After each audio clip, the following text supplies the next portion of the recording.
Comment ça va? Comment allez-vous? Passons aux informations sur ce qui se passe dans le monde. Il y a une alerte pour plusieurs États des États-Unis et aussi pour le Mexique. Passons aux détails de ce qui se passe, car les phénomènes vont être intenses. Faites attention, la neige va provoquer des inondations et des tornades, ainsi que de fortes pluies et des températures très froides. Cela concerne les États-Unis. Écoutez, un front froid extrême. Eva est déjà, en train de battre des records dans plusieurs régions des États-Unis. Alors passons aux détails. Il y a un instant, nous avons fait un petit résumé, donc en urgence. Mais cette fois-ci, nous allons entrer un peu plus dans les détails. Le système météorologique prévoit de fortes baisses de température, des annulations de vols et des coupures de courant, ainsi qu'une accumulation inhabituelle d'eau et de neige dans différentes régions. Passons aux détails de ce que l'on sait.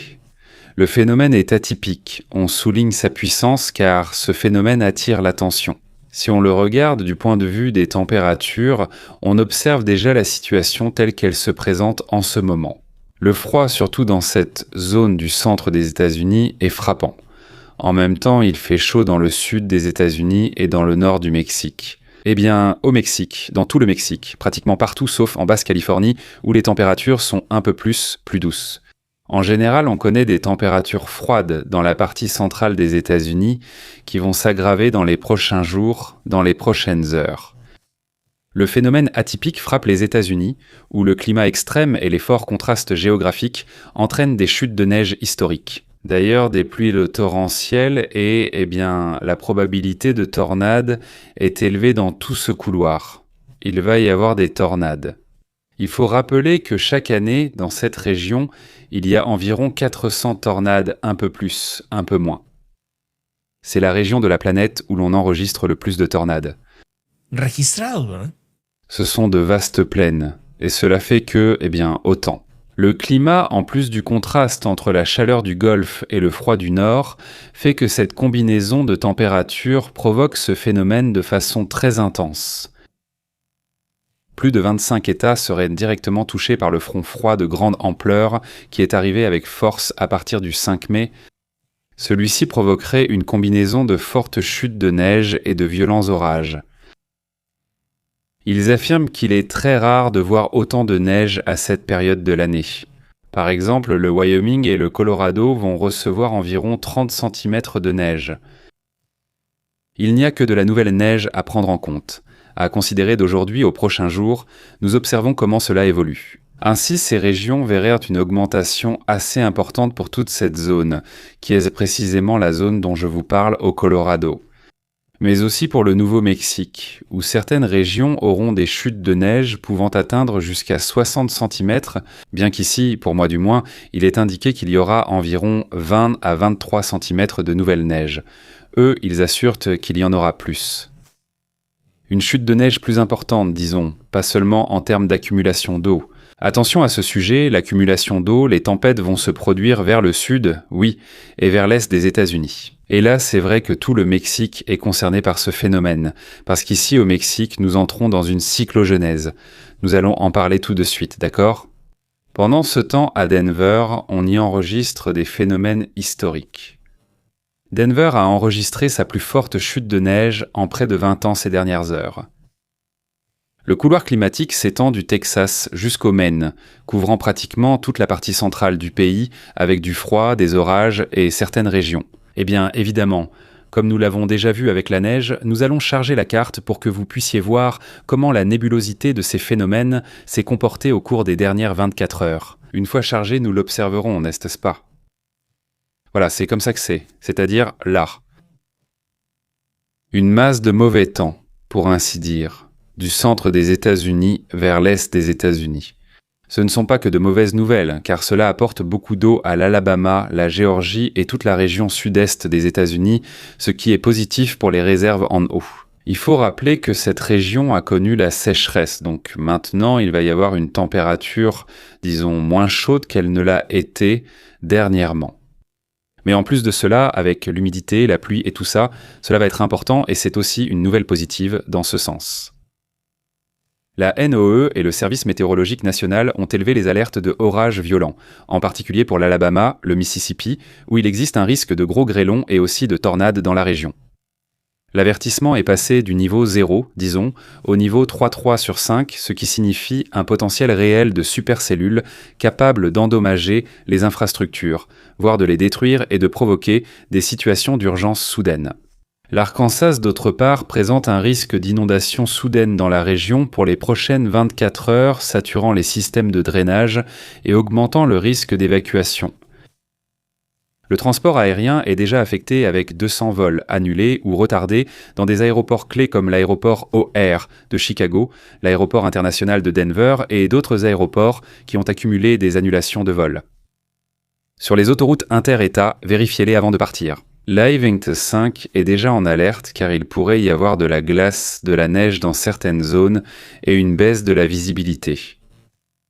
Le secteur agricole aux États-Unis est également en alerte, car le froid soudain pourrait endommager les cultures en phase critique de croissance dans le Midwest et les Grandes Plaines. Donc ce sujet est une mauvaise nouvelle pour les agriculteurs de cette région du monde. Les pluies contribuent également à atténuer la sécheresse extrême qui sévit en Géorgie, en Alabama, dans le nord-est et le sud-est des États-Unis. Les températures auraient chuté de 11 à 17 degrés en dessous de la normale.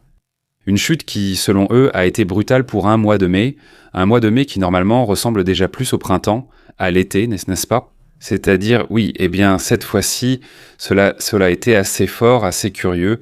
D'ailleurs, il y a aussi le phénomène des vents. Ça va être assez intense pour certaines régions, surtout pour la zone est des États-Unis et quelques régions du nord-ouest du Texas, qui pourraient ressentir des vents forts dans les prochaines heures. De même pour le nord-ouest du Mexique et pour la partie centrale des États-Unis. Qui pourraient reconnaître certains des vents les plus importants en Amérique. N'est-ce pas? Aujourd'hui en Amérique, le climat extrême se dirige vers cette région entre les États-Unis et le Mexique. En gros. Non, c'est-à-dire qu'ils vont recevoir des vents forts, ils vont recevoir des conditions météorologiques intenses et, eh bien, la NOAA avertit que cela n'était pas terminé. Cela va durer plusieurs jours. Ce n'est pas comme si c'était déjà passé. Non, cela va continuer à affecter les États-Unis pendant plusieurs jours dans ce cas. Et donc, restez attentifs, amis qui êtes sur la route, qui nous écoutez et qui êtes en voiture, en automobile ou en camion, etc. Vous nous écoutez beaucoup. Amis qui sont chauffeurs ou qui voyagent beaucoup pour leur travail, pour différentes raisons. Eh bien, je vous envoie un grand bonjour et donc, vérifiez bien où vous allez vous déplacer et comment sera la météo dans les prochaines heures, dans les prochains jours. Pourquoi? Eh bien, il y a aussi ces alertes. Passons à ce qui se passe au Mexique. Voyons cela en détail, n'est-ce pas? Non. On signale une cyclogenèse en cours. C'est un phénomène météorologique qui a été signalé spécifiquement pour le Mexique. Voyez vous expliquer en détail ce qu'est une cyclogenèse et comment elle va affecter le temps. Eh bien, par ici, dans ces parages, on va dire non à ça aussi. Bon, c'est qu'ils en tiennent simplement compte, c'est tout qu'ils en tiennent compte. Un énorme salut d'ailleurs à la communauté qui nous regarde en direct, à ceux qui nous regardent. Merci beaucoup de nous accompagner dans ces directs éclairs. Un peu parce qu'ils ne sont pas très longs, pas comme celui du soir, qui est bien plus long, n'est-ce pas? Nous allons déjà mettre en pratique ce que nous avons compris cette fois-ci. D'après ce qui est rapporté, on est en train d'en vivre une. Eh bien, cette cyclogenèse, d'après ce qui est rapporté, est un sujet sur lequel les services de météorologie ont lancé des alertes. À différents endroits, regardez la progression de la cyclogenèse, des alertes ont été émises vers différentes régions. Cela s'est déjà produit aux États-Unis, c'est déjà arrivé au Mexique par exemple, et aussi en Argentine. En ce moment, il y a aussi un rapport de cyclogenèse vers l'Argentine, cela aussi. Eh bien, tenez compte du fait qu'il s'agit d'une cyclogenèse initiale. Ce n'est pas encore pour observer précisément cela. Quand tu vois une intensification de la basse pression dans l'atmosphère qui provoque une chute brutale de la pression, et cela va évidemment entraîner un mauvais temps, comme on le dit parfois. Eh bien, c'est un processus qui serait actuellement signalé spécifiquement pour certaines régions d'Amérique, parmi lesquelles il faut se rappeler qu'il y a quelque temps, c'était vers janvier, il y a eu une cyclogenèse en Europe, une qu'ils ont appelée à ce moment-là cyclogenèse explosive. C'est ainsi qu'ils ont nommé ce phénomène qui a été une. Ils l'appelaient, je crois, dépression, il me semble, non ?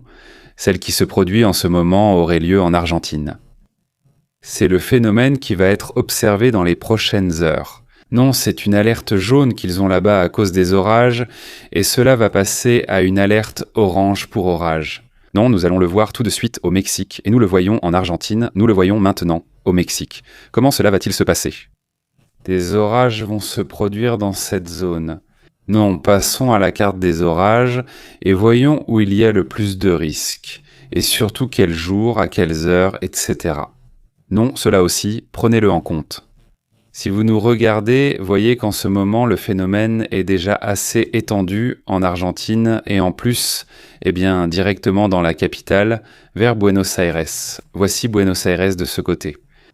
Mar del Plata de ce côté, mais toute cette zone en ce moment, c'est ce que m'indique la carte. Là, il y a d'importantes possibilités d'orage et, d'après ce que je vois, ils continueront dans les prochaines heures, puis ils iront vers l'Uruguay, ensuite vers le Paraguay, n'est-ce pas ? Déjà pour demain. Regardez, le Paraguay, le Brésil aussi. C'est-à-dire, aujourd'hui, c'est l'Argentine, et demain encore pendant une partie de la journée, puis à partir de demain, l'Uruguay, le nord de l'Argentine, le Paraguay. Le sud du Brésil va avoir d'importants orages, ça dans cette région du monde, et ici au Mexique. Eh bien, voyons-le tout de suite, parce qu'on va aussi signaler ces mouvements qui viennent d'ailleurs du sud-est des États-Unis vers le Mexique, où des phénomènes intenses vont se déplacer. On le voit là, vers la Louisiane, non, vers le Mississippi, tous ces États, et à un moment donné, ils assurent que cela pourrait être à Coahuila, Nuevo León, voire un peu plus au sud. Des signalements d'orage. Ça aussi, tenez en compte, même vers Mexico. Tu sais, il se pourrait aussi qu'il y ait quelques orages d'ici à demain. D'ici à demain, il pourrait y avoir des orages demain 7, non, le 7 mai. Alors, faites attention à ça. Regardez le vendredi 8 mai, comme ça va être vraiment intense. Beaucoup d'orages au Texas, en Louisiane, en Alabama, au Mississippi. Au Mexique, pratiquement depuis le Texas, c'est-à-dire le Coahuila, disons, la frontière avec le Texas jusqu'à pratiquement la frontière avec le Guatemala. En vérité, c'est intéressant, cette ligne d'orage que nous allons vivre dans les prochains jours. Soyez attentifs à cela, s'il vous plaît. Et passons donc à d'autres sujets. Allons-y alors.